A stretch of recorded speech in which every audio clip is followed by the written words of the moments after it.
Hi, my name is Antoine Diggs, and welcome to our online edition entitled Your Money Counts. And our workshop today will be Managing Your Money. This workshop is being sponsored by HSBC, the Center for Neighborhood Enterprise, and the Western New York Prisoners Reentry Coalition. So let's get started. Before we begin, this content is provided as educational material only and is not intended to solicit you for any product or service. These materials are not a recommendation by HSBC for any product, service, or financial strategy. The suggestions and recommendations contained within are general in nature and may or may not apply to your particular circumstances. Securities, annuity, and insurance products are not FDIC insured or insured by any federal government agency of the United States, subject to investment risk, including possible loss of principal invested. All decisions regarding the tax implications of your investment should be made in connection with your independent tax advisor. Should you need further assistance, HSBC strongly recommends contacting an independent attorney, tax professional, or financial consultant. What you should know about managing your money: net worth, cash flow, creating a budget. Goals for today. Today we will answer common questions about money management. For example, what is a budget? How do you create a budget? How do you determine your cash flow? And how do you determine your net worth? What is a budget? A budget is a tool for managing money for today and the future. It can be a detailed plan for everything financial in your life, a plan for major expenses and purchases, a way to track your spending. So what does budgeting mean? Well, let's first start talking about what it doesn't mean. It does not mean creating a strict and flexible plan or following rules, denying yourself fun things.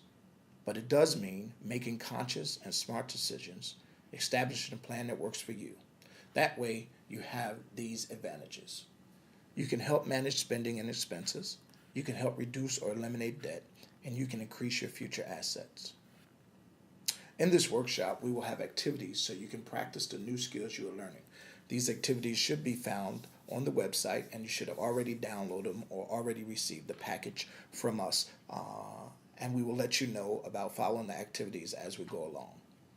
We'll be learning about analyzing cash flow, net worth, and a simple budget for Thomas.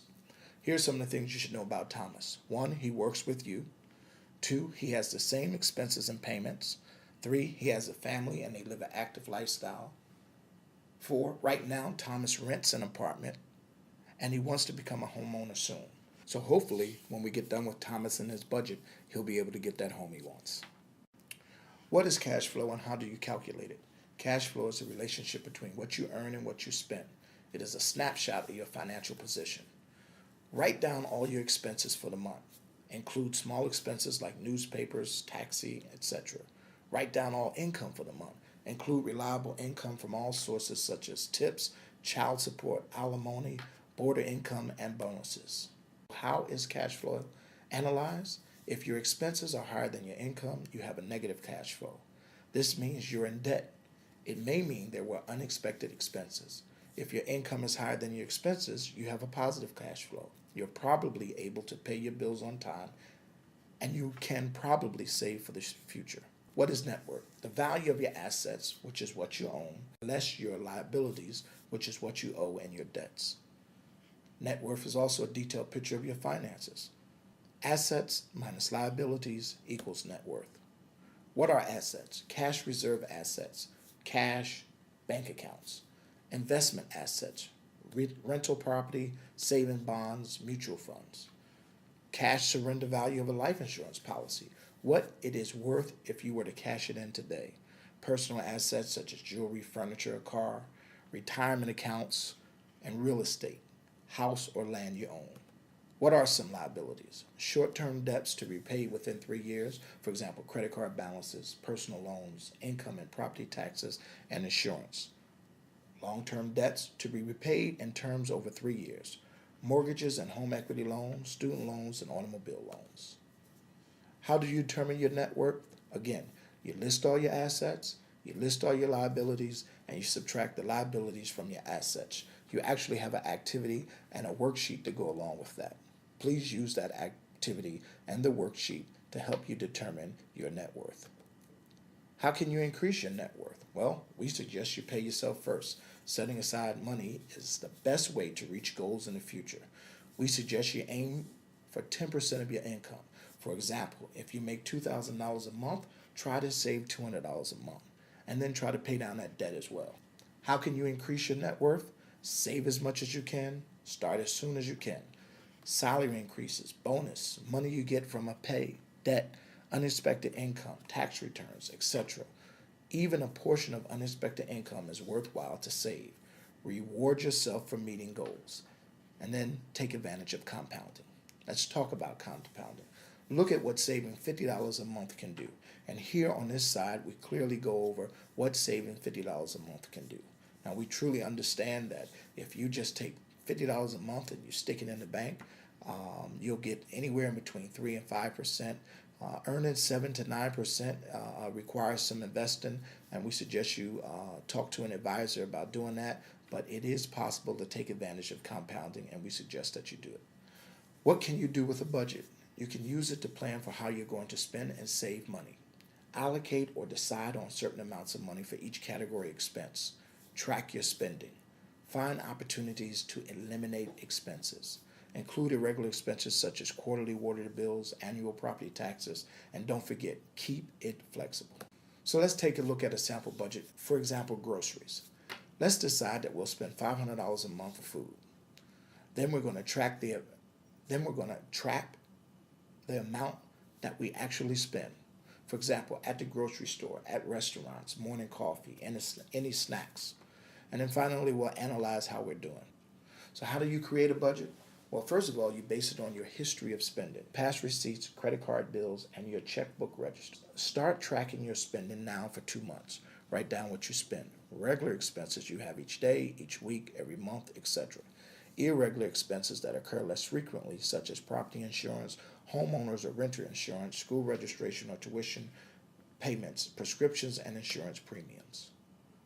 Then you have budget categories. You have fixed and non-fixed. Fixed doesn't vary from payment to payment. Mortgage payments, loan payments, insurance premiums. Non-fixed can vary from payment to payment. Groceries, utility bills, cable television, transportation expenses. Of course, we have these categories as well, essential and desirable. Essential is what you need. It's impossible to do without. For example, food, rent, and utilities. And then you have desirable, that's what you want, possible to do without or to cut back spending. Such things as entertainment, travel, and clothing. Essential expenses versus desirable expenses. You don't have to have those pair of shoes, ladies. How do you create a budget? Look at your past spending patterns. Fill in any fixed expenses. Add your own categories. Take the budget home with you and work. How can you reconsider your budget? Once you've allocated your money to different categories, look for places to cut back. If one area takes up a large part of your budget, think about changing your lifestyle. Your budget needs to fit your needs, and it must be flexible. Work on your budget so it fits in with your financial goals. What about that emergency fund? Save money to pay emergency expenses. You will need to pay your expenses if you are temporarily unemployed or become ill. Building an emergency fund should be included in your budget. Let me just stress that again. Building an emergency fund should be included in your budget. It should eventually cover 3 to 6 months worth of expenses. You don't have to create it all at once, but it should be a savings priority.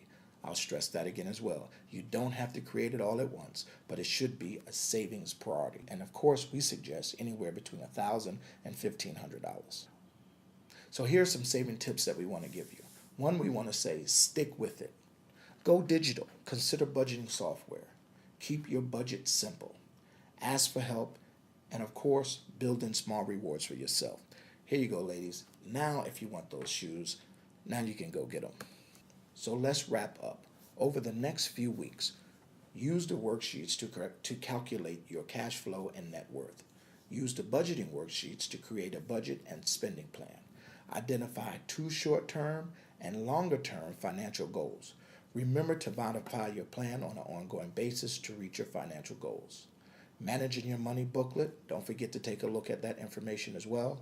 And of course, we want you to visit www.yourmoneycounts.com. Now, please continue on and take the survey. My name is Antoine Diggs, and it has been a pleasure presenting this online workshop entitled Managing Your Money.